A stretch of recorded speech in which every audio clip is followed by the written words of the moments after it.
Tá vendo que tem solução para tudo? Tem jeito para tudo?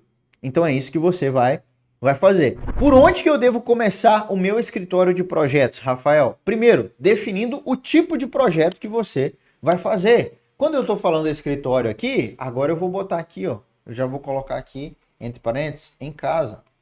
Por quê? Porque agora a gente vai falar daqui para frente em como você pode criar o seu escritório em casa. Então é definindo o tipo de projeto que você deseja fazer. Quais tipos de projetos de infraestrutura existem? Todos esses aqui são projetos de infraestrutura, galera.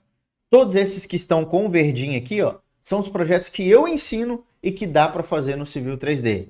Então, ó, é o projeto ou levantamento topográfico, é o projeto urbanístico que tem a divisão dos lotes, é o projeto geométrico, é o projeto de terraplenagem, é o projeto... inclusive, ó, o de terraplenagem eu mostrei esse exemplo aqui para vocês.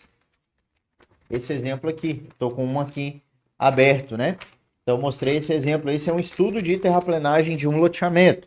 Pode ser de uma rodovia, pode ser de um platô para poder implantar um galpão, pode ser para um pátio, um estacionamento, um piscinão, enfim. Pode ser para tudo isso. Projeto de pavimentação, projeto de drenagem, projeto de esgoto, projeto de abastecimento de água, projeto de sinalização. Todos esses aqui são projetos de infraestrutura. E por que eu preciso definir qual tipo de projeto que eu desejo fazer?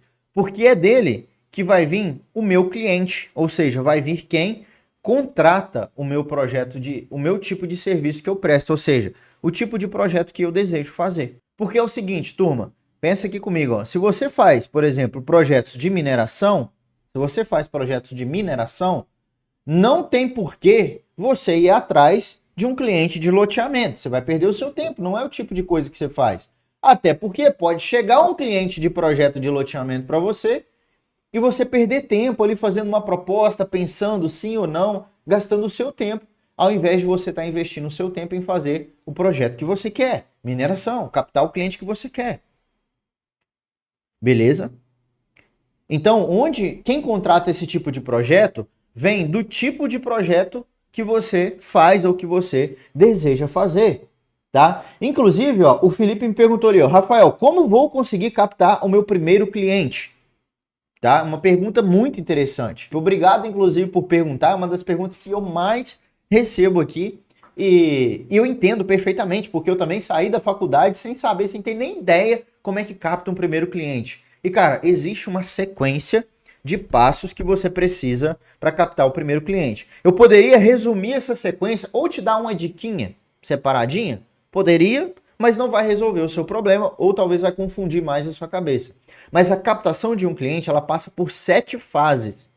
E aí a gente precisa estar com essas 7 fases estruturadinhas para você chegar no cliente e papum, gerar resultado, captar o cliente, prospectar e fechar. Entendeu? Então existe passo a passo para isso, essas 7 fases. Já dá para você ter uma clareza que captar cliente, você precisa de saber qual tipo de projeto você executa, tá? Ou seja, o tipo de projeto que você faz, ok? E se você não sabe o tipo de projeto que você faz, você não consegue buscar, né, esses clientes ali, certo? Você não consegue buscar os clientes.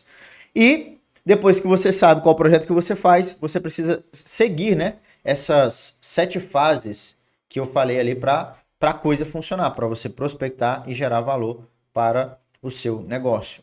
Beleza? Depois que eu defino qual tipo de projeto que eu tenho que fazer, o primeiro passo é saber quem é que contrata esses projetos. Imobiliárias contratam muitos projetos de infraestrutura. Incorporadoras. Imobiliárias e incorporadoras, galera, são imobiliárias de loteamentos, por exemplo. Ó. Vou colocar aqui, ó, de loteamentos e condomínios horizontais. Condomínios horizontais. Cara, essas imobiliárias de loteamentos e condomínios horizontais, elas contratam muitos projetos e elas são geralmente incorporadoras também. Então, às vezes é a mesma coisa, imobiliária, incorporadora, imobiliária de loteamento, de condomínio e incorporadora, às vezes é uma empresa junta. Mas eu gosto de separar para trazer clareza para vocês. O que uma incorporadora faz, Rafael? O que é uma incorporadora? Uma incorporadora é uma empresa que chega num terreno, seja dela ou não, e ela oferece, quando não é dela, quando é dela, ela vai lá e constrói o loteamento, né? Faz a incorporação imobiliária. E ela contrata os projetos com nós, com os projetistas, com você, certo? Quando o terreno não é dela, o que ela vai fazer? Ela vai lá e vai chegar no dono do terreno e falar assim, olha, quero fazer um loteamento aqui, eu tenho uma proposta para você, ou me vende esse terreno ou faz uma permuta comigo, ou seja, troca em lotes. Eu faço o loteamento, te dou alguns lotes mais caros do que esse seu terreno. Então, por exemplo, o terreno vale lá R$1 milhão. A incorporadora chega e fala assim, ó, se você fizer um loteamento, esse loteamento vai dar R$10 milhões. Você vai ficar com 4 milhões e eu vou ficar com 6. Então, o terreno que valia 1 milhão passou a valer 4. Aí é interessante para o dono do terreno. E aí a incorporadora ela vai contratar o projeto com você. Loteadoras, tá? Por que eu trago esses 3 nomes que parecem ser a mesma coisa? Porque tem empresas que se intitulam imobiliária de loteamentos, tem outras que se intitulam incorporadoras, tem outras que se intitulam loteadoras. Elas se chamam assim. Construtoras de loteamento. É parecido, mas não é a mesma coisa. O que é a construtora de loteamento, galera? A construtora de loteamento é aquela empresa que só executa a obra. E aí o que acontece? De rodovias também, de vias urbanas, ou seja, é uma empreiteira. Ela vai lá, eventualmente, pega o contrato todo de projeto e obra. Aí ela passa o projeto para você e ela fica com a obra. Então esse tipo de projeto de cliente também é bem comum. Empreiteiras, como eu falei, aquela galera que ganha licitação de projeto e obra, então de órgão público, né, e vai lá e contrata o projeto com você. Escritórios de arquitetura, como assim, Rafael? O escritório de arquitetura, muitas vezes, ele é contratado para fazer o projeto do empreendimento todo, como esse daqui. E aí o que acontece? Ela vai lá, só que ela não quer fazer, ela quer fazer somente o projeto urbanístico. Lembra que eu falei que um projeto de loteamento são vários projetos? Lembra que eu falei com vocês?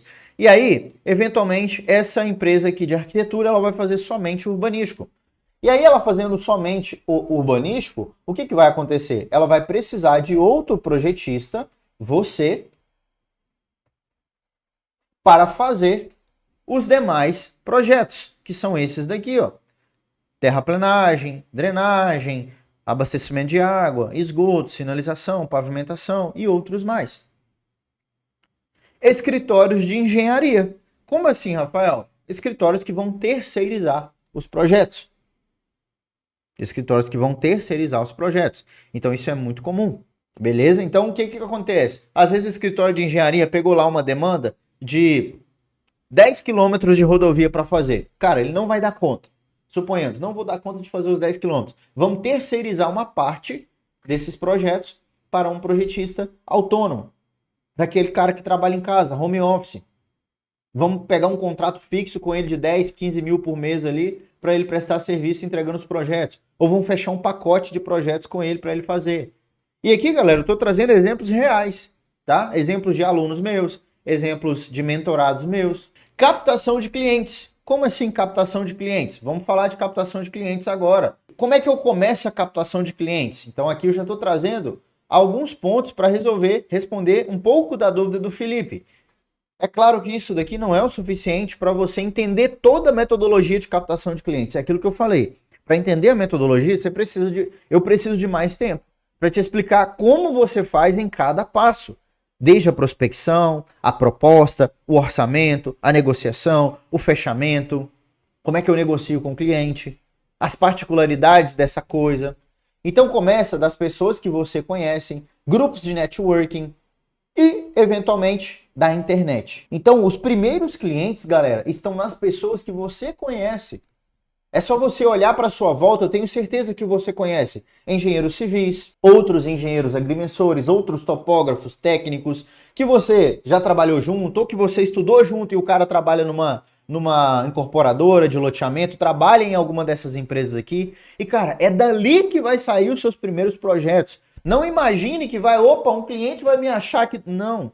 Venda é relacionamento. Vender um projeto como esse daqui, ó, é criar relacionamento com o cliente. Ou seja, é o cliente te conhecer, é o cliente chegar em você, saber quem você é primeiro, saber das suas competências. E é dali que vai sair uma venda de projeto. E é por isso que participar de grupos de networking, estar nessas imersões, estar com essa galera junto, é que vai fazer vocês faturarem mais alto, vai fazer vocês captarem os primeiros clientes. E aí, para você estourar a bolha de potenciais clientes, você pode usar a internet, LinkedIn, Google, Instagram, por exemplo. Rafael, eu tenho pouca experiência, o que eu posso fazer? Parcerias. Por que eu estou trazendo isso? Imaginemos que você começou o seu negócio de projetos de infraestrutura, você fez a prospecção de clientes corretamente, negociou, fechou o projeto, mas você ainda não tem segurança para executar aquele projeto todo. Por quê? Porque você tem pouca experiência, você nunca fez. O que você vai fazer? Você vai fazer parcerias. Você vai contar com gente mais experiente, dando um olhar técnico no seu projeto, um olhar de experiência no seu projeto. Tá vendo que tem solução para tudo? Tem jeito para tudo? Então é isso que você vai fazer.